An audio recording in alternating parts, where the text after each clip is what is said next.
So Parkfield is here, which is fantastic. It was opened in September 2011, and the whole idea behind Parkfield is somewhere for young people to go, a positive place where they can get engaged in activities, but they can also have a positive role model that they can speak to.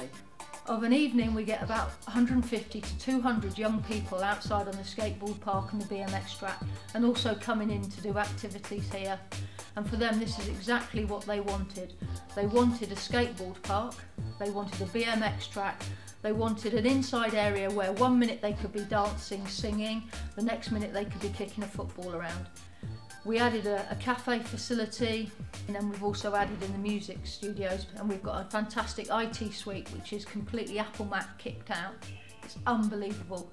We have youth clubs here, so we do sports groups, we do music sessions, we have big events on here that young people help put on. We have skate jams, we've got BMX championships that happen here. We have junior clubs, we have crafty Sundays, which is quite a nice arts and crafts for the family.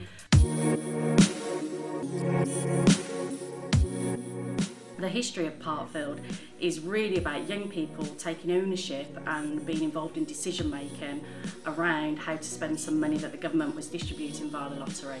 We got a group of about 12 young people together. They were a really good group. We sort of promoted it across the bay. We contacted schools, lots of community groups, youth services, and we got a group of 12 young people together that had a real passion just to do something for other young people. They were given a long questionnaire that I think National Lottery put it together, and some managers obviously put together somewhere in an office, and their initial feedback was, this ain't going to work. Young people aren't going to go for a long questionnaire to actually tell us what they want. They need something short, sharp and snappy that they can fill out really quickly, but it gives them us some feedback as to what young people want. The young people took it away, ripped it apart, came back with a one-page, quick, short questionnaire of a few pictures, and there was a concern. The managers had concerns that it wasn't going to answer the right questions, but young people are adamant, if we're going to be involved, you've got to get us on board and listen from the first point. So they've then gone along onto the Basics project, which helped to collate all that information and actually put the bid in. When we were successful, they would then sit with the architects, they would sit with the finance people to actually decide how it would look, what it would look like, what sort of different elements that the consultation have brought out that could be achievable within this area. And they've seen it through. They worked with the architects, they went all across the country looking at different centres, different sites, to see what the best bits were that they could use in this centre here. Young people designed absolutely everything that you see in the building. They designed the skateboard park, the BMX track, the fixtures and fittings, even down to something as simple as the loose seat signage, where you see the girls' loose seats and the signage being pink and the loose seat down, and the boys' signage for the toilets being blue and the loose seat up. The young people had a massive amount of input on what they wanted for this site. The venue where this was going to be built, it's literally over the road from the beach, from the sea. And what they wanted their building to look like, they wanted it to represent the seafront. They wanted the representation of the front to look like the waves and the beach huts. When you look at Parkfield today, that's what you see. When you look at the front of the building, that's what you see. You see the sea, you see the beach huts, and that's because what young people asked for. So it's built for young people, with young people's input.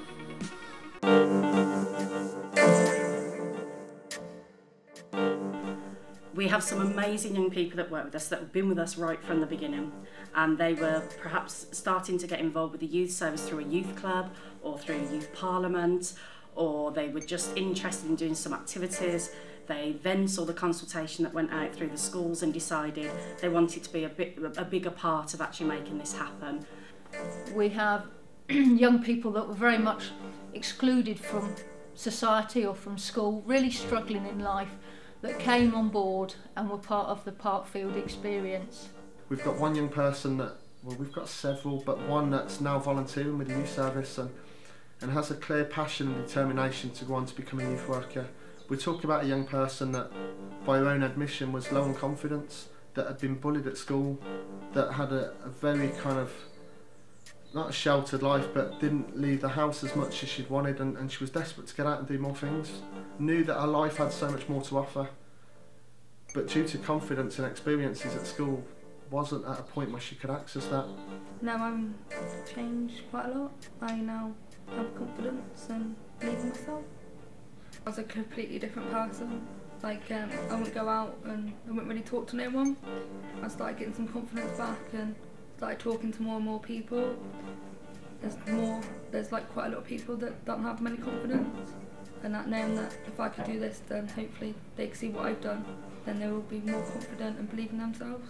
Several years on, seeing that young person come into that first meeting, he was really shy and a little bit concerned about things and didn't really want to speak out. So just a year or 2 years on, going and arguing a point to councillors, the mayor, or significant decision makers, and challenging them to listen to the voice of young people, but having the confidence to do that.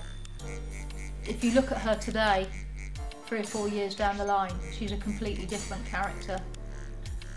She's grown so much in the past 3 years that Parkfield has had such a big impact on her. It really is a life-changing process. She is such an integral part of the team, and she's grown so much. She really is an amazing young person with a great story who has now come out the other end and is moving into adulthood with a lot of support, a lot of friendship, and hopefully of having a really good time along the way. What we've designed here is a facility for young people to enjoy, and because we have got a National Trust covenant on site and it is open access to the whole of the community, the vision that we had for Parkfield is that the whole family could come down here. Grandparents can come up and use the cafe. We've got a woodland walkway which younger members of the family can use. We've got the older generation that would probably use the BMX and the skateboard park, so that this would become a whole community facility for the whole of the family. We are looking to constantly develop everything that we do here. So we have our start point, we have our youth clubs, we have our Duke of Edinburgh, we have our music studio sessions, we have our internet cafe sessions, we have our junior club. We're looking for young people and members of the community to keep coming back to us and saying, this is what else we want in the area, this is what we want to see, this is what we want to pay for this, to be able to come and access this as a positive activity that's of low cost or no cost to the local young people. As the nights get lighter, the more we can do outside. We want music festivals, we want comedy festivals. We have such a huge amount of potential here, and the young people will be helping us to develop that and decide exactly what they want to see in their community for them.